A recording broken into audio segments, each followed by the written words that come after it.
My grandfather did not come home one night. Stayed out until the morning in the light of somewhere none of us ever found out.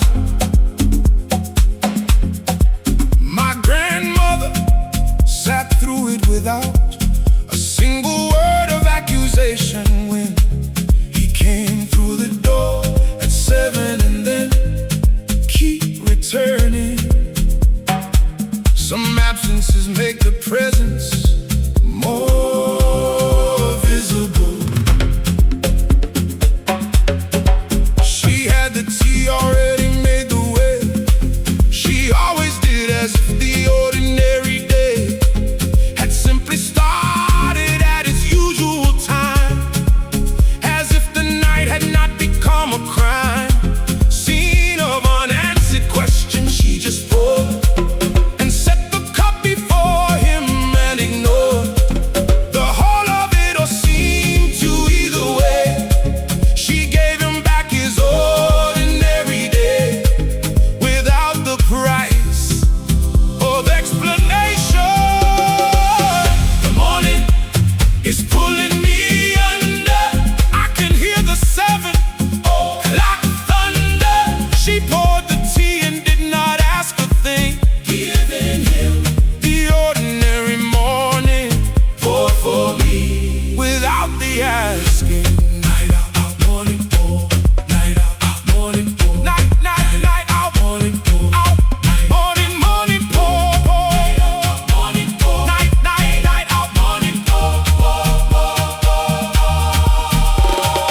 Night out, night out, night out, night out, night out, morning pour. Return, give, return, no, night out.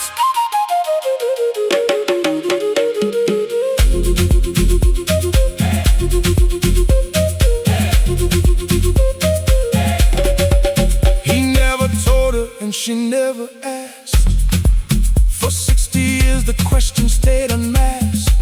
By either of them it became a room inside the marriage. Neither entered the gloom of it dissolving over time into the ordinary texture of the two of them together. My grandmother said once near the end that some things make more sense left inside the night they happened in. They say the dead release the nights they kept to themselves, but my grandmother kept 60 years of not asking. I do not need to know where he was that night. I only need her pouring the tea at 7 without a question. Pouring the tea at 7 without a question. Trust the unasked thing. My grandfather did not come home one night. Stayed out until the morning in the light of somewhere nobody ever came to know. My grandmother just let the ordinary flow.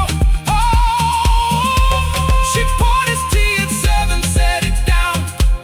The most generous silence in the town. Leave your mark, we are still not asking. The cup is still poured, the 7 is still his. The morning remembers every question. She decided not to speak.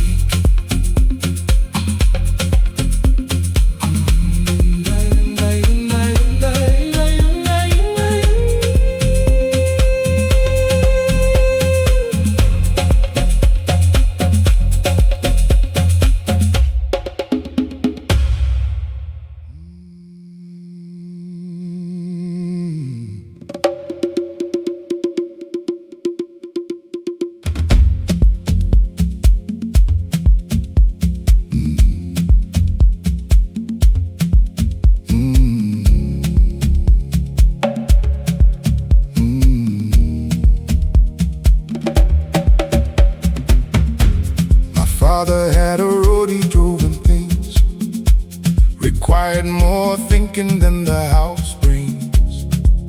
To any problem, just a stretch of road outside the town that bore a different load of silence than the house or office could. He drove it slow and came back understood. Keep driving. Some roads exist only for the thinking. We knew when he had taken it by the particular quality of the free and settled where he came through the front door after something had been worrying before.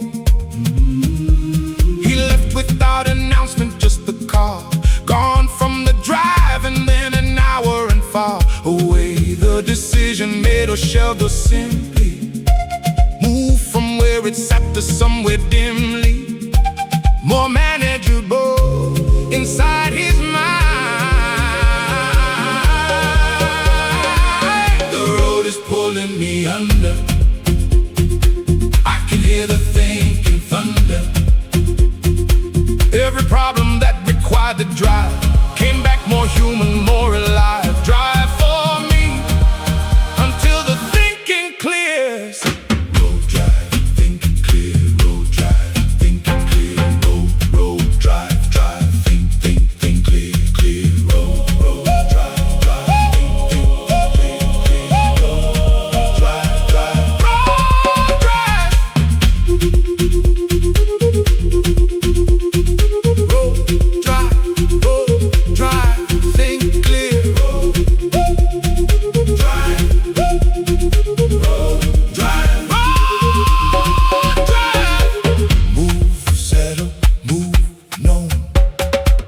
Road drive, I found the road by accident one evening, a wrong turn in a week that needed leaving behind me, and I recognized the stretch, the way you recognize a face, the fetch of something familiar in the hedgerow. The particular curve I drove it, felt what he must have felt, the way the road took something from the thinking, and the load became distributed differently. They say the dead release the roads they drove for clarity, but my father left his thinking road in my wrong turn. I do not need the problem to be solved by the driving. I only need the road and the hour and the coming back through the door. The coming back through the door. Trust the thinking road. My father had a road he drove and think, requiring more thinking than the house brings.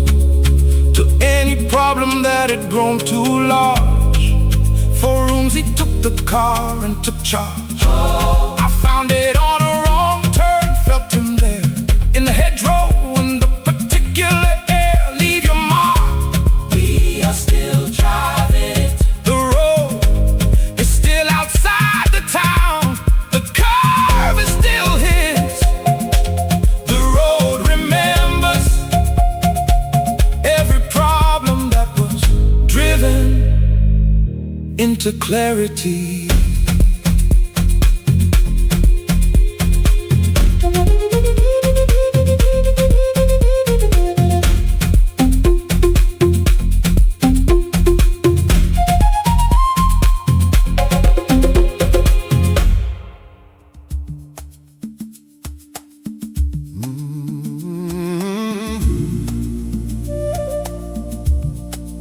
Oh, no, no, no, no.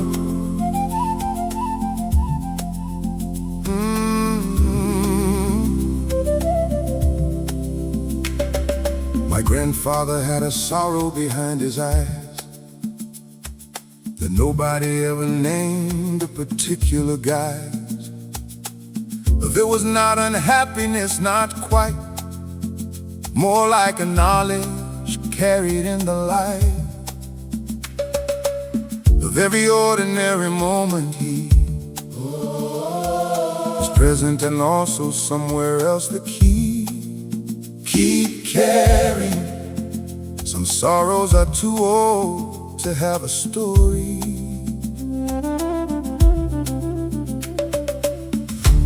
It showed itself in pauses in the space between one sentence and the next. His face would travel somewhere briefly, then return. We learn not to follow, not to discern the destination, just to let him go and come back in his own time. The slow return of him to the table or the room was always complete, always without bloom. He brought nothing back with him but the pause. The sorrow is pulling me under. I can hear the quiet thunder. A grief so old it had no name, no story. Just a pause between the sentences. The glory of a man who carried without complaint. Sorrow, eyes, falls scary. Sorrow, eyes, falls scary. Sorrow, sorrow, sorrow.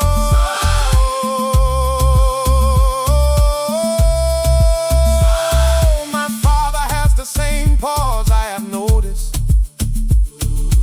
Recently the same, briefly coasted. Distance in the eyes between two thoughts.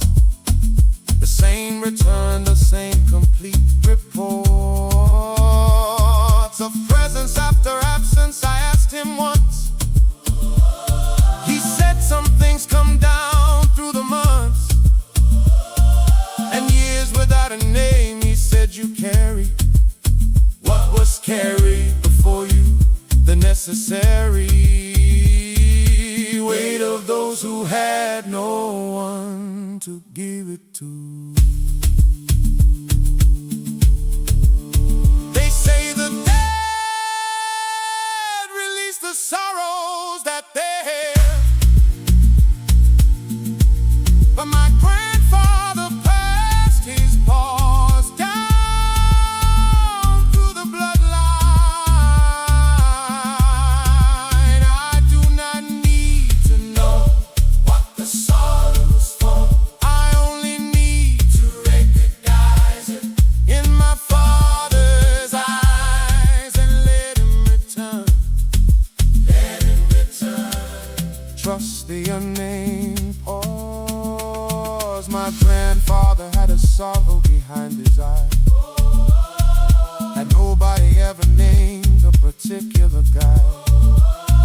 Something carried without story, without soul.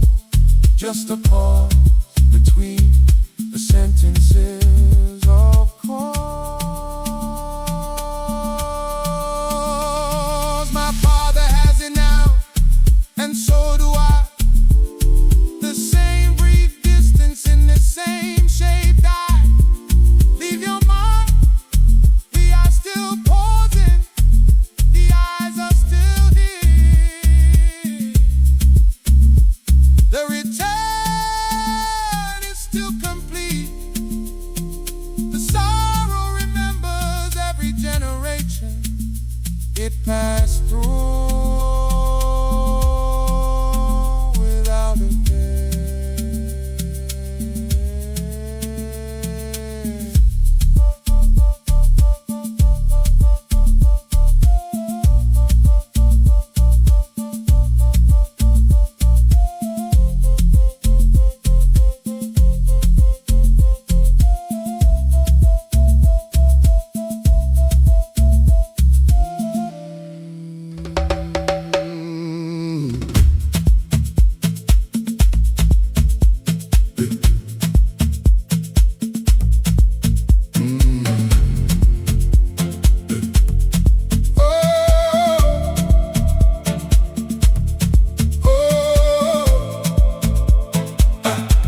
grandfather planted an orchard at 70, not for himself entirely, but for the plenty of whoever came after.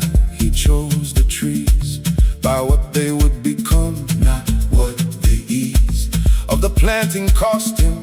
At 70 on his knees he planted 12 and said, when gone, keep planting. Some men sold for tables they will never sit at. The orchard took 5 years to give its first real fruit. By then, the man who nursed each sapling through the frosts and the dry August of 2 summers was not by. To taste it, we picked the first apples in a September that arrived without him in the equation of the harvest he had built. We stood beneath his trees without the guilt of eating what he planted, tasting what he meant. The orchard is pulling me under. I can hear the harvest thunder. He planted 12 trees for a table he would never sit at. For a September he would not taste, grow for me into fruit. Orchard, plant, harvest, wait.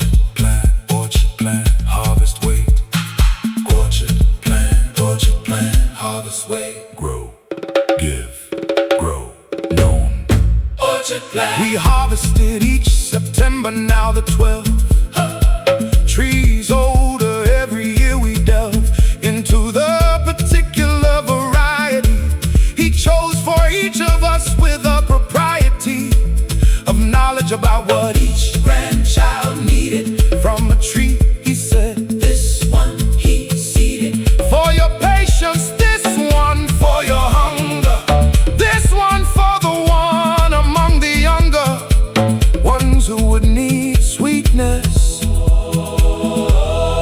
more than most. They say the dead release the seasons they were planting toward, but my grandfather chose 12 trees for 12 people he loved. I do not need him at the harvest to taste what he intended. I only need September and the particular tree he chose for me. The particular tree he chose for me. Trust the orchard at 70. My grandfather planted an orchard at 70, not for himself entirely, but for the plenty of whoever came after, choosing every tree for someone specific in the family. We harvested each September in his name. 12 trees, 12 people, always the same. Leave your mark. We are still harvesting. The orchard is still as 12. The September is still coming. The trees remember every hand that planted them for someone else.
grandfather planted bulbs in October, the year he died not sober, to the knowledge of what was coming just. A man with bulbs and soil and the trust that spring would find them where he put them down. He planted 60 bulbs across the brown. Keep planting. Some men plant for springs they will not see. He planted them the way he always had, on his knees regardless of the bad hip that had been telling him for years to find another way through all the tears of clay and cold. He pressed each one in deep, said the bulb needs to go further than you think, to sleep through winter safely, far enough below the frost line where the ground is tough but warmer than the surface. He said, trust the depth. The bulbs are pulling me under. I can hear the October thunder. 60 pressed into the ground that fall by a man who would not see the spring at all. Plant for me below the frost line. Bulb plant, spring trust. Bulb plant, spring trust. Bulb plant, spring trust. Trust. Bulb plant, spring trust. Trust. Bulb plant, spring trust. Trust. Press deep, press no. Bulb plant.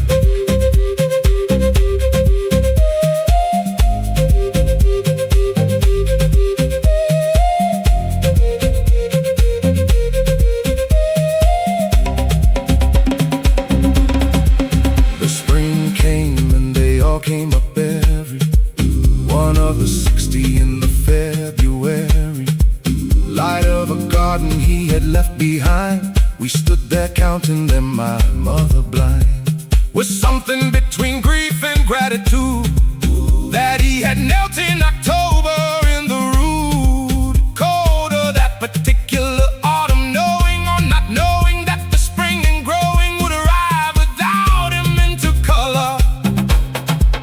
They say the dead release the seasons they were planting for, but my grandfather pressed 60 bulbs into October ground. I do not need him here to see them come up. I only need to count them in February and feel him kneeling in the cold. Feel him kneeling in the cold. Trust the depth below the frost line. My grandfather planted bulbs in October. Oh, the year he died, not knowing what was coming over the horizon, pressing 60 into ground, trusting spring to find each one he found. They all came up that February cold. Every one of 60 counted and consoled. Leave your mark, we are still planting. The ground is still cold. The depth is still his measurement. The bulbs remember every October hand that trusted spring.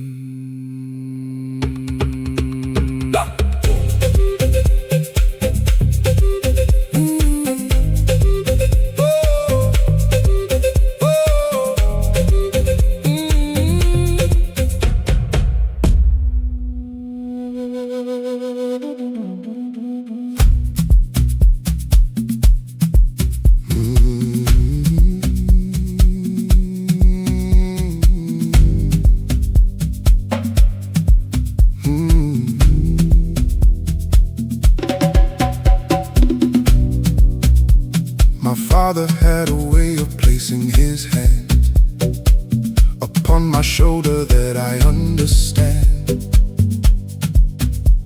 Now as a complete sentence in itself, a grammar taken down from some high shelf of knowing. Without words he placed it there in the particular weight of someone aware. Keep placing. Some hands say everything the mouth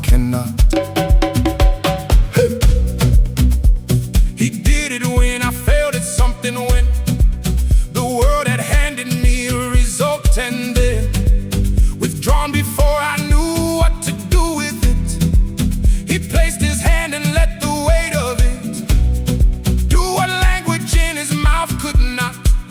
The shoulder held the hand held what he felt about my failing and his faith in my continuing the particular grace of a weight that asked for nothing back. The shoulder is pulling me under. I can hear the place And thunder. a weight that said I see you and I know, and you will find your way through this and go place for me what words cannot carry. Shoulder, weight, place, hand, shoulder, weight, place, hand, shoulder, weight, place, shoulder, weight, place, hand, shoulder, weight, place, shoulder, shoulder, weight, place, hand, shoulder, hand, shoulder, hand, shoulder, Hey, hand, shoulder, hand, shoulder. I placed my hand on my son's shoulder last November when the thing he wanted passed him by and left him at the kitchen table with the particular and terrible stillness of a young man newly taught that wanting something hard is not the bought guarantee of getting it. I felt my father's hand come through me as I dealt the only language either of us They had. say the dead release the gestures they repeated, but my father left his hand on my shoulder in my palm. I do not need the words that never came with it. I only need to feel it. Come through me when my Son needs it most. Son needs it most. trust the place had. My father had a way of placing his hand upon my shoulder that I understand.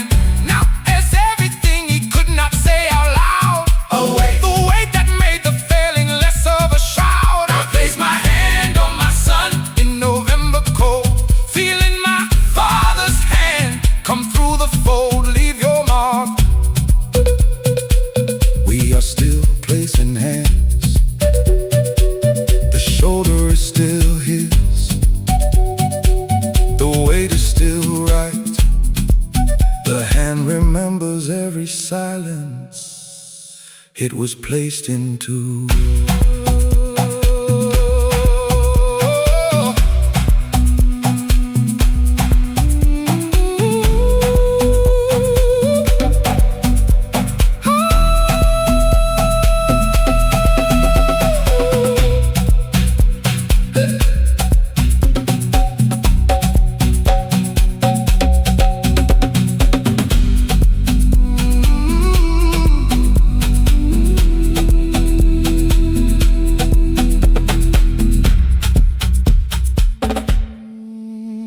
No, no, no, no, no.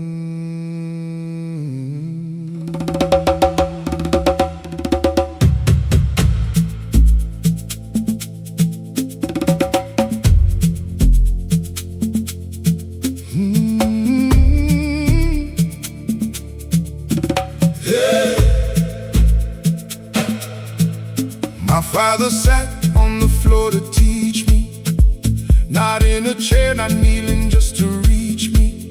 At the level of the thing itself, he put his back against the door beside my foot and showed me slowly twice, then watched me try. Did not reach in when I got it wrong, stood by, keep trying. Some fathers know the difference between helping and watching. The lace kept slipping in my fingers small, against the task he sat there through it all. The third attempt, the fourth, the fifth without a word of frustration, without a doubt that I would get it. Just a patience so completed, felt like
grandfather fell asleep holding my hand in the hospital the last weekend. I did not move for 2 hours, did not shift or cough or reach for water, did not lift my hand from underneath the weight of his, for fear of breaking whatever this. Keep holding some hands you do not let go of, even when they sleep. His grip had loosened from what it once was, the particular and certain pressure because of age and illness, but the warmth remained. The temperature of his hand unchanged, from every handshake, every shoulder pressed, every head of mine he had blessed, in the unconscious way of grandfathers who touch without the ceremony. Others require just a hand placed and held. The hand is pulling me under.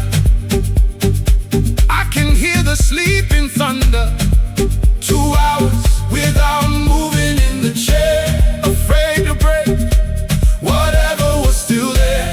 Hold for me through the sleeping. Hand hold, sleep still. Hand hold, sleep still. Hand hold, sleep still. Hand hold, sleep still, still. Hand hold, sleep still, still. Hold, sleep still.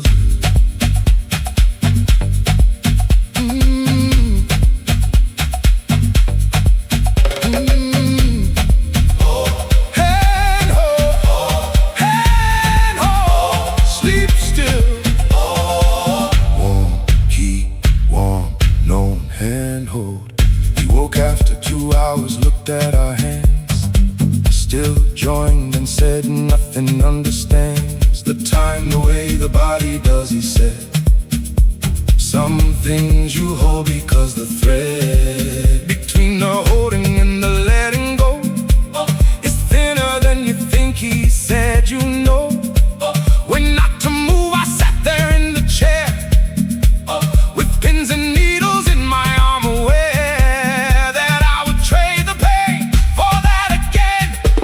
they say the dead release the hands they held at the end, but my grandfather held mine for 2 hours while he slept. I do not need the grip to be as strong as it once was. I only need the warmth of it and the 2 hours of not moving. The 2 hours of not moving. Trust the sleeping head. My grandfather fell asleep holding my hand in the hospital the last weekend. I sat there for 2 hours without a move, afraid to break whatever we were in the groove. He woke and looked at our hands, still joined, and said, some things you hold because the thread leave your mark. We are still not moving. The chair is still hospital. The warmth is still his. The hand remembers every hour it was held through the sleeping.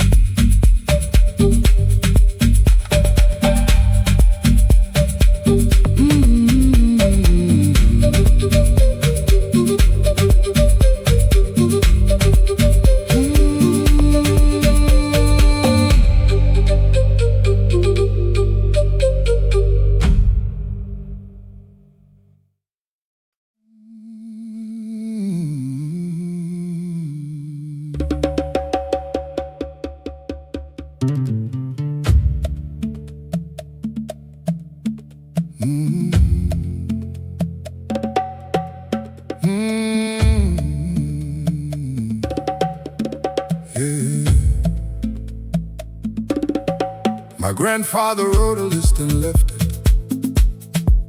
in the drawer beside the bed, bereft it was of anything but practical instructions for his funeral. Among the deductions of what he wanted was a song we knew, but had not heard him play or sing it through. Keep choosing Some men planned their last room with great care. The song was not religious, not a hymn, just something from his younger years, the brim of a decade when the world had felt possible before the cards were dealt into the shape of his actual life, before the children and the years of strife. An ordinary joy had settled him into who he became before the slim thread of who he might have been had thinned. The song is pulling me under. I can hear the funeral thunder. He chose it decades before the day arrived. A younger version of himself that had survived. Play for me the song he left instructions for. Song, listen, draw, choose. Song, listen, draw, choose. Song, listen, draw, choose, choose. Song, listen, draw, choose, choose. Song list, draw, choose, choose. song list, draw, choose. Song list, draw, choose. Right, leave, Right, no. song list. We played it and the room did something strange. It did not grieve exactly, more arrange of something between recognition and surprise that he had known before the hand of age had reached him what he would want heard above his body. Not a prayer, not a word, a scripture, just a song from long before. We knew him that he carried to the door of his ending and said, play this when I go. They say the dead release the music that they love. But my grandfather chose his last song 40 years before he needed it. I do not need to understand the choosing. I only need the song playing in a room full of people who did not know it. Full of people who did not know it. Trust the list in the drawer. My grandfather wrote a list and left it in the drawer beside the bed, bereft it of everything except what mattered most. A song to play for everyone he loved the most. Oh, we played it and the room became his youth, the version of him living in that truth. Leave your mark, we are still playing it. The drawer is still his, the list is still there.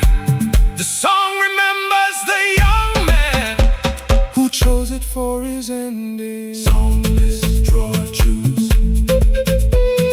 Song list, draw, choose. Song list.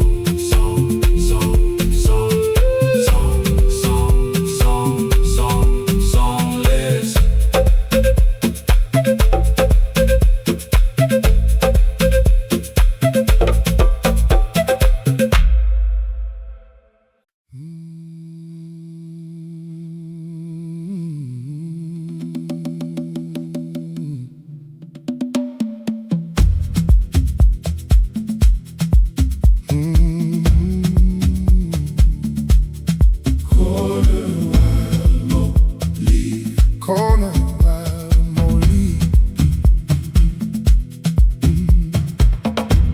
My grandfather kept a corner of the yard, deliberately unmowed, deliberately hard. Against any tidying, he left it wild. Whatever wanted growing there was styled by nothing but itself. He mowed around it every week for 30 years and found it.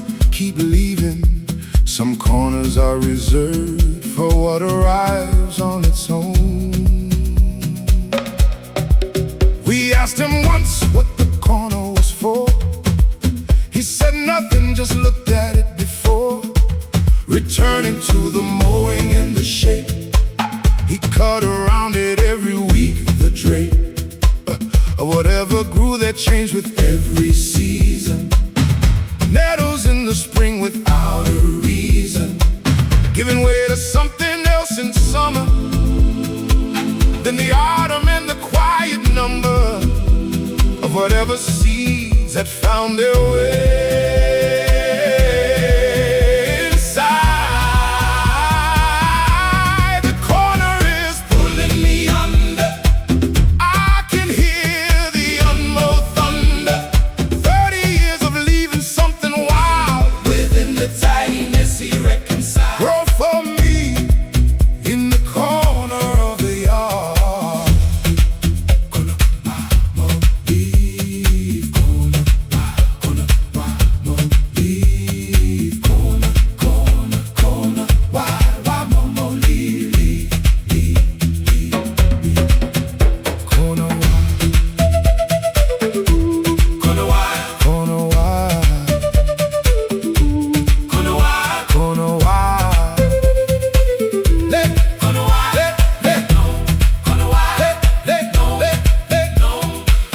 After he was gone, we almost tidied it.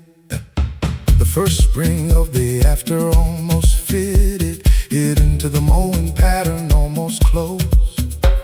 The wild corner down, but something opposed itself inside each one of us. The mower went around it, still the way is slower. Instinct overrode the practical. We left it wild in the sabbatical.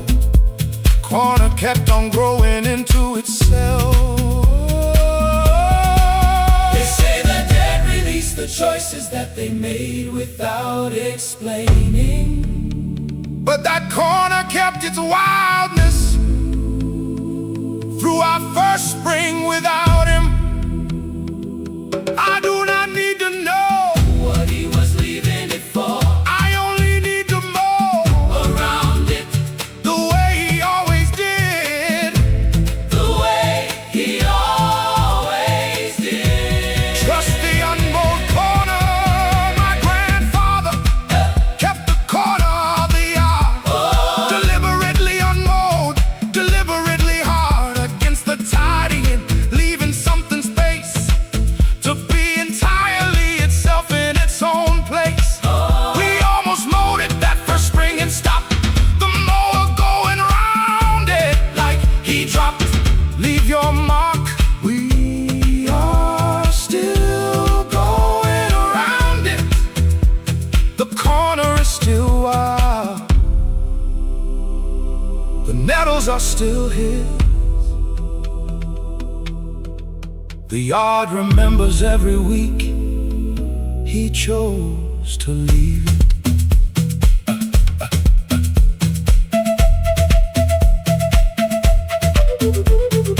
Corner, corner wild, no leave.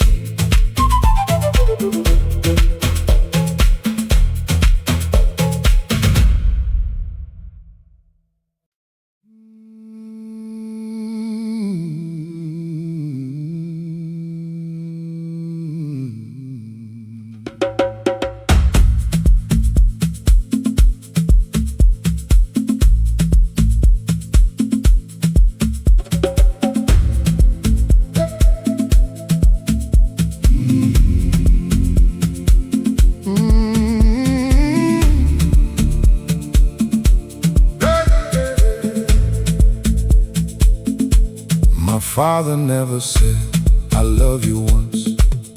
Not from coldness, just the particular stunts that his generation pulled with tenderness, rerouting it through other words, no less sincere but dressed in something practical. He said drive safe, he said eat something actual. Keep saying some men love loudly in the wrong language. Drive safe was his I love you at the door. Eat something was his I love you for. The phone calls, did you sleep, was tenderness disguised as inquiry. The whole address of his affection came through practical. concern for body warmth and tactical avoidance of the cold. He said it all. And drive safe, and it needs something, and call me when you get there. Every time we live, the words are pulling me under. I can hear the drive safe thunder. He said it 40 years in the wrong phrase, and every phrase was love in a disguise. Say drive safe for me at the door. Drive safe, eat, call. Drive safe, eat, call. Drive safe, eat, call. Drive safe, eat, call. Drive safe, eat, call. Drive safe, eat, call. Drive safe, eat, call. Say me, say no. Drive safe, drive safe, drive safe, drive safe. Say no. Drive safe. I catch myself saying drive safe now at the door to my own children, and somehow the phrase arrives before I reach for it. Oh, already in the air, already lit with something more than road safety concern. I hear his voice inside mine at the turn of the door handle, and I understand that drive safe in his particular hand was everything he could not say directly. They say the dead release the words they used for love, but my father left drive safe in my mouth at every door. I do not need the 3 words he could not say. I only need to hear myself saying drive safe and knowing what it means. Saying drive safe and knowing what it means. Trust the practical love. My father never said I love you once. Oh, not from coldness, just the particular stunts of rerouting tenderness through safer ground. Drive safe, the most love he ever found. Oh, I say it now at every door they leave through, hearing him inside the phrase come true. Leave your mark, we are still saying drive safe. The door is still his, the phrase is still warm. The words remember every leave, and they were used to me. Something else.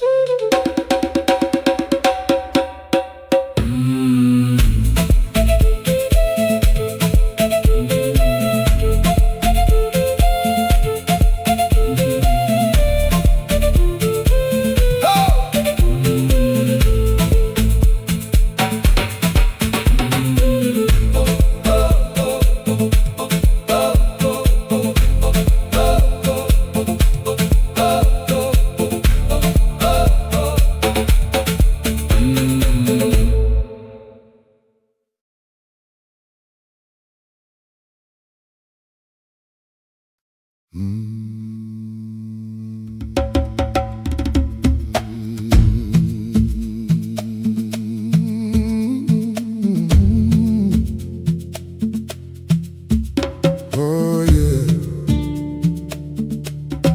chair porch.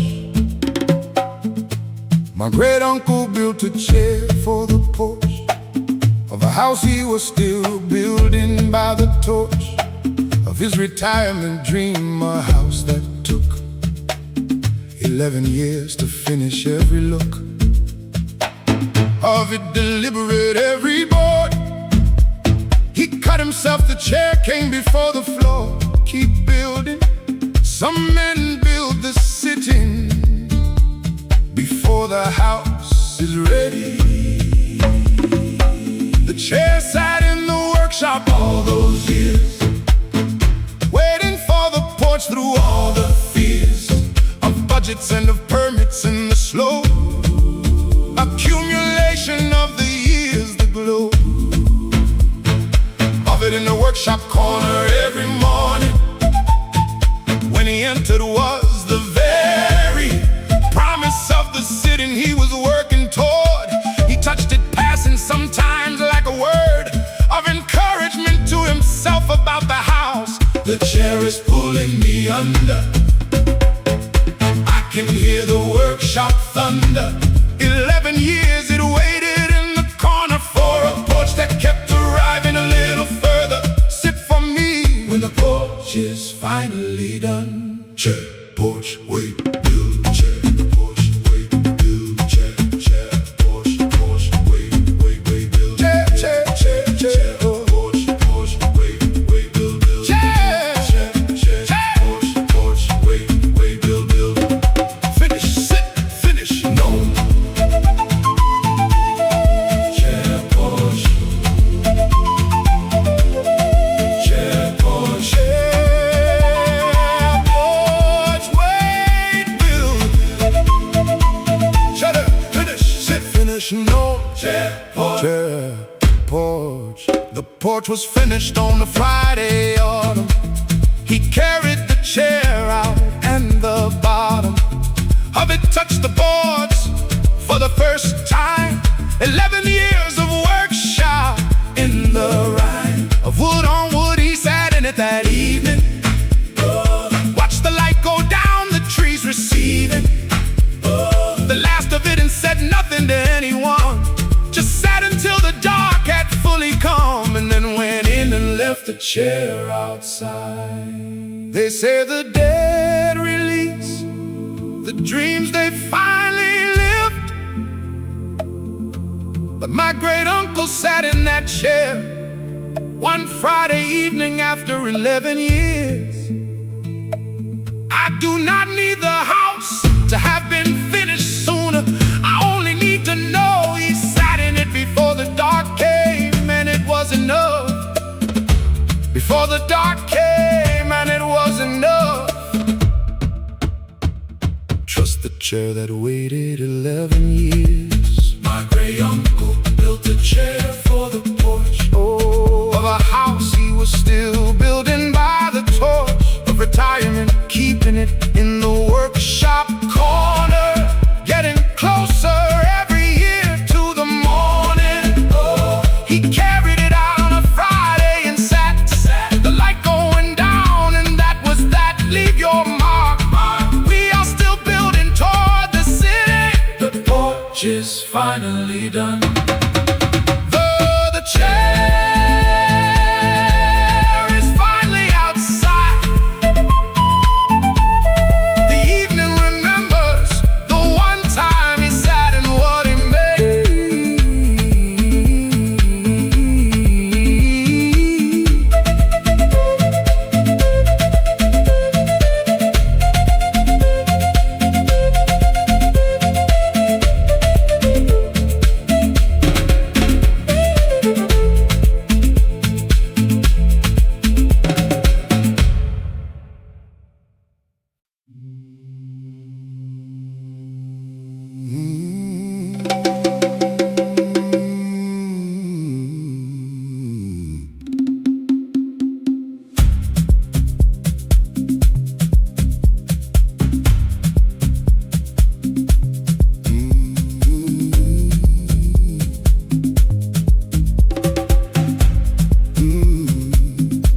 My grandmother's hands never stopped moving through 90 years of living and improving. Everything within their reach they found, the idle moment and uncomfortable ground. To stand on, always something to be done. Before the light went and after it had gone, keep moving. Some hands were built for the entire lifetime. We tried to sit her down in the last years, give her the rest that comes before the fears of ending. She accepted it for minutes, then her hands would find the nearest limits of whatever task lay close to them. A thread to pull a crumb, to clear a fold, to spread back flat across the surface. Her hands moved through every conversation they approved of nothing idle, nothing left undone. The hands are pulling me under. I can hear the restless thunder. 90 years of moving through the tasks. Her hands never once stop to ask. Move for me through everything that needs doing. Hands, move, task, done. Hands, move, task, done. Hands, move, task, done. Done, done. Move,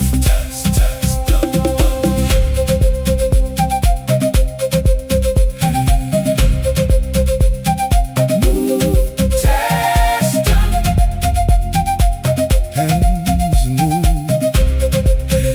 move, hands move. The stillness of her hands at the end was the loudest thing the room had ever had. Inside it we stood looking at the quiet of them finally resting in the right of everything that needed doing still. Around them she had never had the will to stop, and now the stopping was complete and permanent and wrong, in the defeat of everything her hands had always known. They say the dead released the word they kept themselves alive with, but my grandmother's hands were still moving at the end of 90 years. I do not need to find the task she would have found. I only need to keep my own hands moving through whatever needs doing. Through whatever needs doing. Trust the hands that cannot be still. My grandmother's hands Never stop moving through 90 years of living and improving. finding in the doing something true, a life that measured itself in what it worked its way through. Oh, the stillness of her hands At the end spoke, louder than anything those hands had broken. leave your mark. We are still moving. The task is still there. The hands are still hurt. The work remembers every pair of hands that never asked for rest.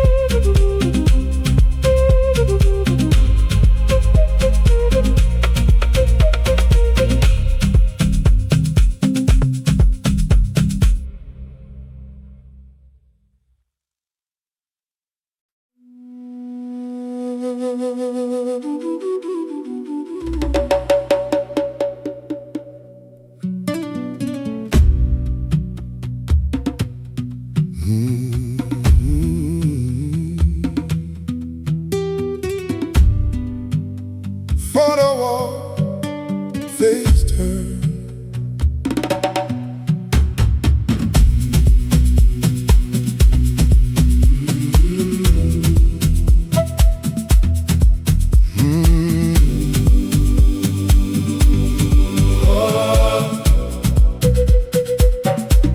My uncle kept a photograph face down against the wall, the one that faced the town. Side of the house where morning came first. He had turned it years ago the worst of what it showed him every day too much. For a morning he turned it without much. Keep turning. Some images are only safe in reverse. We never turned it back, not in his presence. The frame sat there accumulating the essence of whatever the agreement was around it. The dust collected on the back, we found it. Except to go to clean around, but never to disturb the facing of it ever. tilt, it felt the rift of something pulling back toward the wall. The photograph is pulling me under. I can hear the wall side thunder. A face too much for mourning turned away for years until the years became the way. Face for me, what I have turned from the light.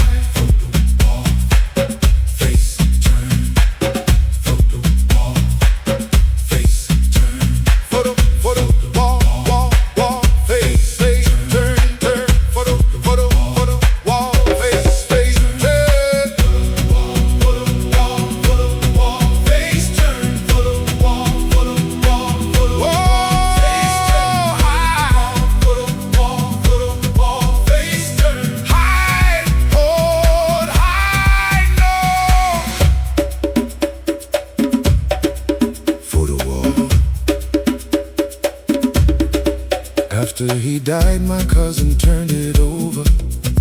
Stood there in the morning light in clover. Colored silence looking at the face that had spent 20 years against the place. When nobody could see it, a young woman. Neither of us recognized the human face, completely strange to both of us.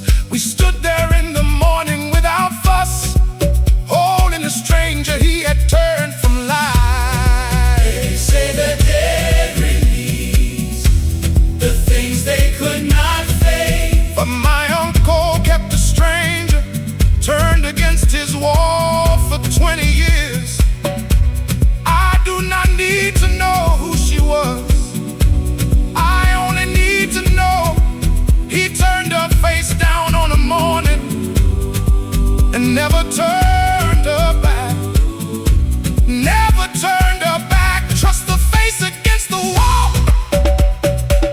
My uncle kept a photograph Face down, oh, against the wall, the one that faced the town. Keeping something turned from all the light. A face too much for morning or for night. Oh, my cousin turned it over after he was gone. A stranger neither of us had known. Leave your mark, we are still holding the stranger. The wall is still his. The morning is still first. The photograph remembers every year it's been against the plaster.